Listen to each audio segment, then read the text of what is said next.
Bienvenidos, queridos alumnos, a estas clases virtuales del Colegio Universi. Mi nombre es Leslie Blosiers, su profesora de química, y antes de empezar con la clase quisiera darles algunos puntos, ¿no? Primero, que bajo esta situación en la cual estamos viviendo, lo más importante es tu salud y el bienestar de tu familia. Así que se busca la mayor flexibilidad en cuanto al rigor académico. También quisiera comentarles cuál es el trabajo del año que tienes tú ahora, ¿no? De Círculo 2.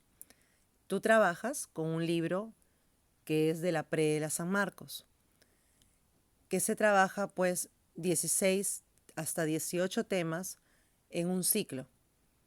Estos temas en la Pre San Marcos son muy densos, tienen muchos contenidos y el colegio, desde el año pasado, los repartía durante todo el año escolar. ¿Qué se lograba? Que por cada tema que aparezca en el libro, nosotros lo trabajábamos en 2 semanas de clases. Es decir, ahora que tienes tus clases virtuales, los profesores han trabajado este primer tema, pero no en su totalidad. La próxima semana seguirás con el primer tema, reforzando o ampliando incluso la teoría. Y así será cada clase. Es decir, tu libro te estará durando 6 capítulos realmente y no 3.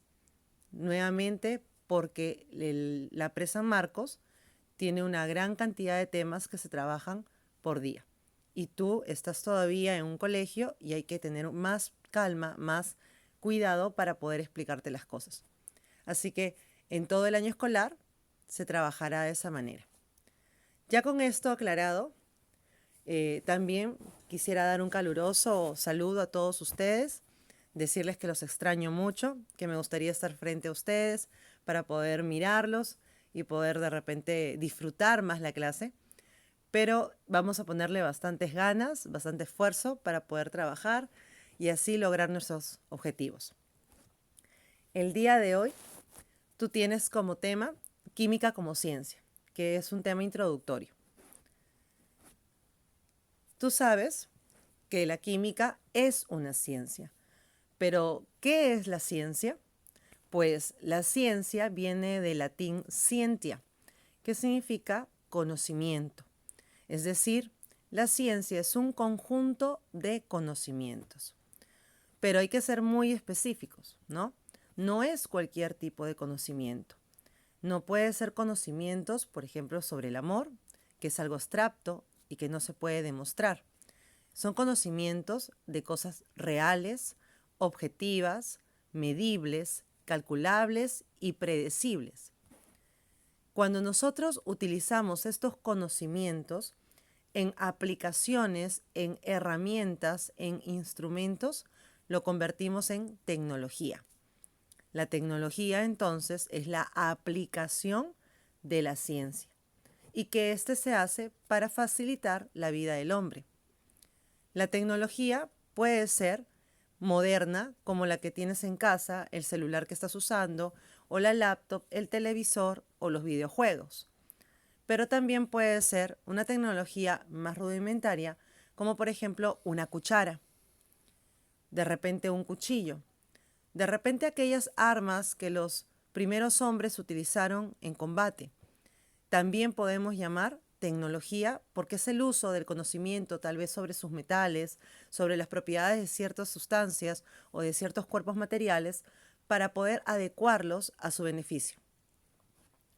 Bueno, la química es un tipo de ciencia natural, al igual que la física y la biología. Se dice que la química es la ciencia central, o sea, que está entre la física, que es muy cuantitativa, que es mucho de cálculo, y la biología, que tiene mucha teoría. La química tiene de las dos, así que tienes que hacer mayor esfuerzo incluso para este curso. Y esta química tiene como por objetivo estudiar la materia. La materia es lo que nosotros vamos a tener que detallar en todo el año escolar. Y esta materia, ¿qué se puede decir de ella? Pues se dice de qué está hecha, es decir, su composición, su estructura. ¿Cómo es? Vamos a decir, las propiedades o características que tiene. ¿Qué reacciones hace? ¿Qué cambios o fenómenos tiene? ¿Y cuáles son las leyes que tiene como parámetro que rigen, ¿no?, el comportamiento de la materia? La química, para poder abarcar todo esto sobre la materia, se subdivide en ramas. La química general, que se dice que es una química muy simplificada, ¿sí? No lo abarca tan detalladamente. Claro, porque si hablamos de la química general, general significa todo. Vamos a verlo todo.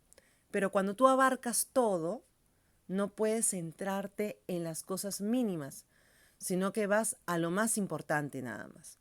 Nosotros en clase lo que hacemos justamente es química general. También tenemos la química descriptiva y esta, pues, como en su nombre lo dice, describe ciertas características. Por ejemplo, tenemos la química orgánica y la orgánica se centra en un elemento químico, que es el carbono. Los compuestos carbonados, sobre todo, se encuentran en los seres vivos.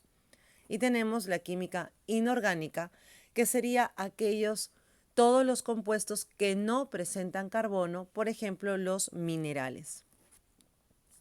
También tenemos la química analítica, como su nombre lo dice, analiza.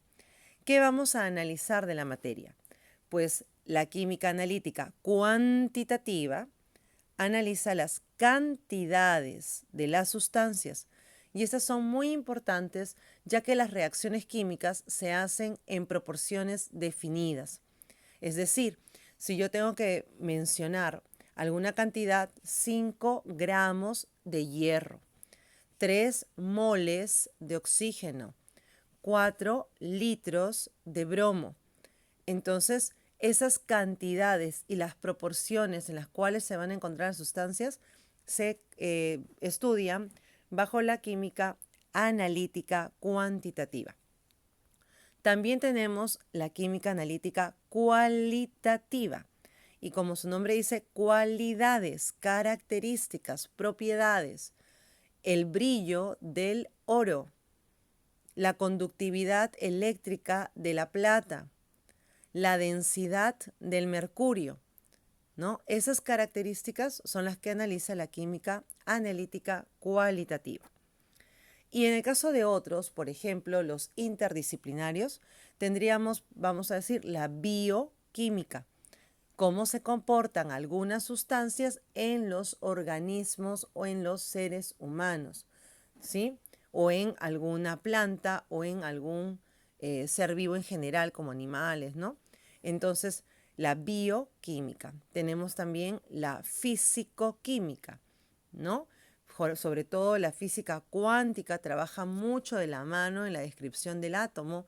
Entonces, cuando la física y la química se unen, estudian sobre todo las estructuras más pequeñas de la materia. Tenemos también la petroquímica. ¿Qué te suena? Claro, petróleo, excelente. Tenemos la astroquímica, los astros, los cuerpos celestes, el espacio. La geoquímica es la conjunción de química y geografía, por ejemplo, ¿no?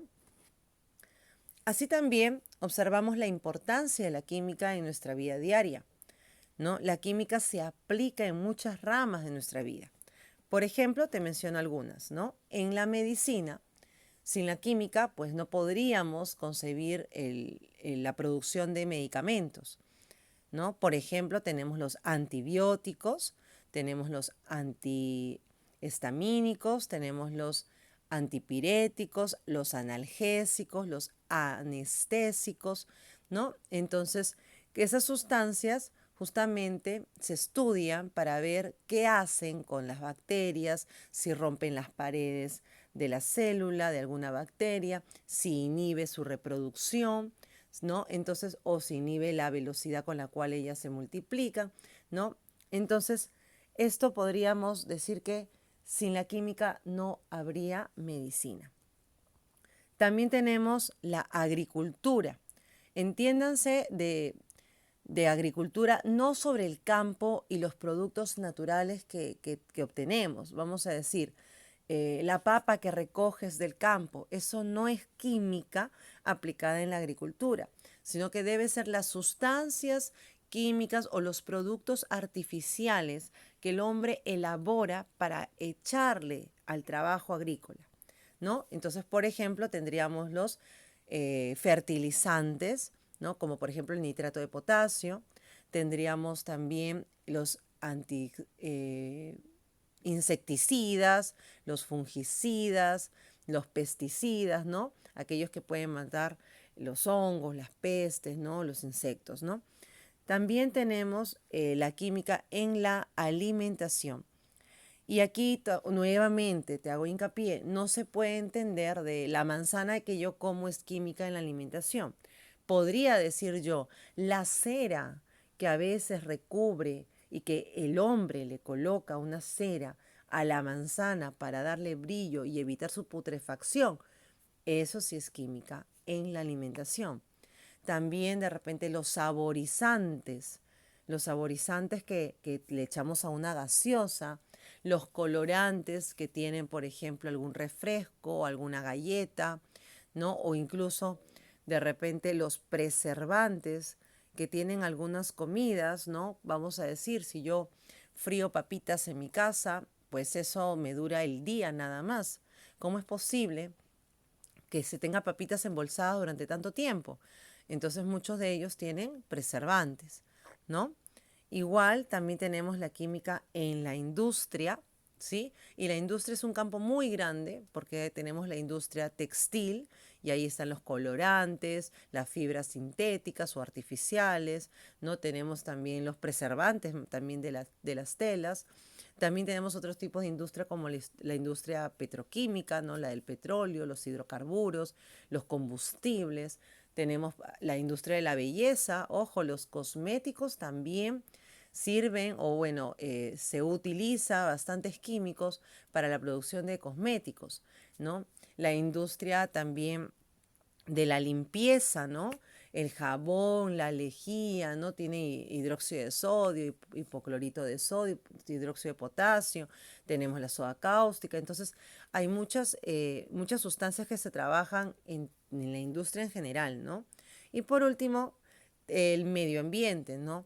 No es el desastre que causa la química, porque también el mal uso de las sustancias químicas y no saber cómo desecharlos puede generar problemas ambientales.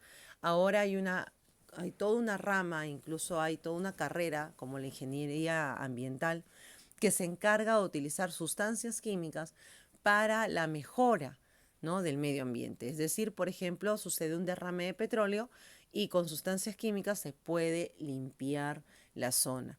También la contaminación atmosférica, se está viendo algunos pulmones artificiales que pueden hacer que la cantidad de dióxido de carbono que hay en el medio ambiente se reduzca, ¿no? Entonces, con esto abarcamos todo lo que se entiende la química como ciencia. Ahora, para que sea ciencia, debe aplicar algo que todos los científicos debemos saber, que es el método científico.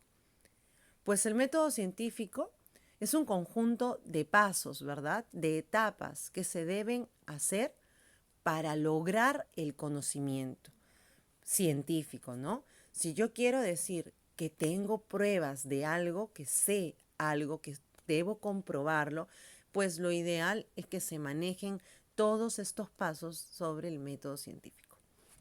Entonces, ¿qué características tiene el método científico? Pues primero es convencional. ¿Qué significa convencional, no? Viene de convención y una convención es una reunión de personas que se ponen de acuerdo en algo. Entonces, el hecho que sea convencional significa que todos los científicos coinciden de que este es el método que se debe utilizar, ¿sí? Todos los científicos lo van a aplicar. Es lógico, utiliza la lógica. Para lograr comprender las cosas, debe utilizar la lógica, debe hacer deducciones, inferencias sobre lo que está analizando. Debe ser empírico. Lo empírico significa de lo experimental, de lo que yo puedo observar, de lo palpable, de lo real, de lo medible. Entonces, necesito yo demostrar con pruebas, con hechos, lo que estoy comprendiendo de algún fenómeno, de algún suceso. También, pues la persona que aplica el método científico es un científico. ¿Y qué características debe tener este científico? Primero, que es objetivo, o sea, se basa en lo real, en lo que ha medido, en el objeto de análisis. Lo contrario sería lo subjetivo. Lo subjetivo significa lo de ese sujeto, lo de sus emociones, lo de sus sentimientos. Entonces puede ser que de repente este científico llegue a una respuesta y aunque a esa respuesta personalmente a él no le agrade, él no interesa, interesa lo que ha demostrado con las pruebas. Le guste o no le guste, quiera o no quiera. Él no puede dejar llevarse por sus sentimientos, sino por las pruebas que está observando. También debe ser imparcial, es decir, justo en las decisiones que se tomen, de tal manera que cuando haga cálculos trate de buscar el bien de todos, ¿sí? También debe ser analítico, es decir, que debe buscar el detalle de todas las cosas que está observando. Debe ir partiendo cada uno de los sucesos que está, vamos a decir, estudiando y pues explicar poco a poco, parte a parte, todo lo que ha observado. Y por supuesto, debe ser curioso. ¿Por qué? Si no fuera curioso, no surgirían las preguntas. Y si no surgen las preguntas, nunca vas a buscar respuestas y no vas a investigar y no vas a llegar al conocimiento. Entonces, realmente la curiosidad del científico es lo que lo impulsa a poder generar mayor conocimiento. Espero que todos ustedes, chicos, sean muy curiosos. Las etapas del método científico, estos pasos que vamos a seguir, son la observación, ¿sí? La observación. Claro, lo que pasa es que nosotros vamos a observar un fenómeno, un suceso, ¿no? Y con nuestra curiosidad vamos a empezar el método científico. Vamos a ponerte un ejemplo, sí, muy sencillito. Si de repente estás en casa y observas que tu perrito tiene un comportamiento extraño, lo ves incómodo, entonces ya te quedas ahí, ¿no? Y te da la curiosidad. ¿Qué le está pasando a mi perrito, dirás? Esa observación no solamente es con los ojos. Con los ojos solamente digo que estoy viendo. Observar va más allá. Observar significa utilizar todos mis sentidos para comprender algo. Entonces, yo no solamente voy a ver a mi perrito, que lo veo moverse raro, sino me voy a acercar a él. Y es más, lo voy a tocar, lo voy a oler, ¿sí? Y de repente sientes que tiene un olor extraño, un olor un poco fuerte. Y si lo tocas, te das cuenta que la piel la tiene distinta. Entonces, todas esas observaciones te hacen llevar a una pregunta. Y la pregunta sería, ¿qué le pasa a mi perro? ¿No? ¿Qué le pasa a mi perro? Sería la pregunta.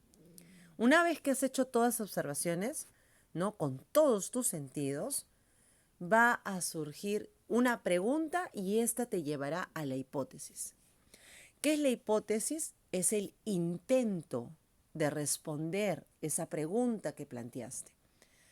Esa es una idea, es de repente una posible respuesta a la pregunta que tú dijiste. La pregunta, ¿cuál era? ¿Qué le pasó a mi perro? ¿Qué tiene mi perro? Era la pregunta, ¿verdad? Pues para tú entender qué tiene tu perro, lo más probable ya lo googleaste. mi perro huele feo, pasa esto, su piel está húmeda, ¿no? Entonces encontraste mucha información. Claro, cuando uno plantea la hipótesis, para poder plantear la hipótesis tiene que investigar. No es que simplemente abras la boca y digas lo que se te venga en gana. No, así no es. Para tú plantear una respuesta, no puedes simplemente decir lo que sea. Tienes que investigar. Entonces, vamos a investigar. Y por ahí salen 2, 3, 4 ideas, ¿no? Y tú analizas lo que investigas. Dices, esto sirve, esto no sirve. Te fijas si la página web es una página web seria, que te dé una información real, o simplemente es un comentario de un youtuber, o si de repente lo encontraste en Facebook. No es lo mismo. Tú tienes que buscar calidades de información. ¿A qué fuente te basas? De repente le preguntaste a tu mamá, a tu papá, de repente a tu amigo, ¿a quién le crees más? ¿No? Entonces, esa información que tú buscas la analizas, la separas, la disgregas y llegas a una hipótesis, a una posible respuesta. Y esa posible respuesta pues puede ser cierta o puede ser falsa, puede ser verdadero o falso. Entonces, ¿tú cómo compruebas si lo que acabas de decir es verdadero o es falso? Pues con la experimentación. La experimentación es la demostración, ¿no?, de la hipótesis. Nos permite corroborar si está correcta o no nuestra hipótesis. Vamos a decir que tu primera hipótesis fue, tiene pulgas. Claro, se mueve mucho, entonces de repente le pica, ¿no? Tiene pulgas, dijiste. Entonces tú experimentas. ¿Qué haces? Manipulas, agarras a tu perrito y le buscas todito su piel, por todos lados, por todo su pelito. Y no encuentras ni una. Entonces, ¿qué va a pasar? Tu hipótesis fue falsa. ¿Qué tienes que hacer? Otra hipótesis. Y luego otra hipótesis si es falsa. Y luego otra hipótesis es falsa. Realmente los científicos no es que la primera encuentren la respuesta correcta. Es como ahora, ¿no? Se está buscando la cura o la vacuna para una enfermedad, para un malestar, un dolor, algo que nos aqueja para poder curarnos de este virus. Y se hace primera prueba, ¿no? Uno investigó qué podría ser, primera prueba, no, no funciona. Segunda prueba, uy, con los ratones sí. Vamos, segundo paso con otro tipo de animal. Vamos, tercer paso, lo probamos con el hombre. No, con el hombre no. Otra vez la hipótesis. Y así hasta llegar a una respuesta correcta que nos diga esa es la cura, ¿no? Entonces, en el caso del perrito que hablábamos, pues nuestra primera hipótesis estaba falsa, no hay pulguitas.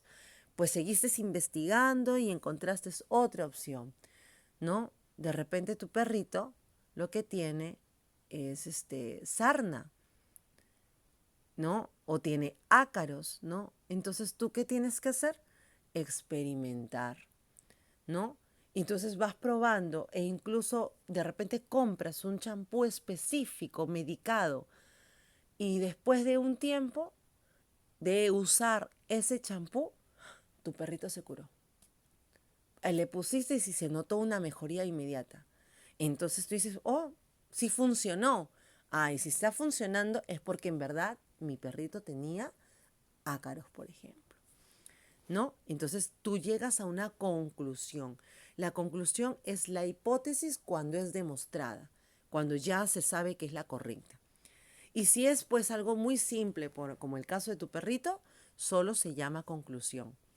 Pero si yo tengo un conjunto de conocimientos, de detalles, de explicaciones que se relacionan con otras en un nivel más profundo, se le puede llamar teoría. Y es más, si esta conclusión se aplica para todos, sin excepción, se le puede llamar ley. ¿Sí, chicos? Entonces, hasta ahí nos vamos a quedar con nuestra primera parte de esta clase y ya te invito a que le des clic al link para la segunda parte de química.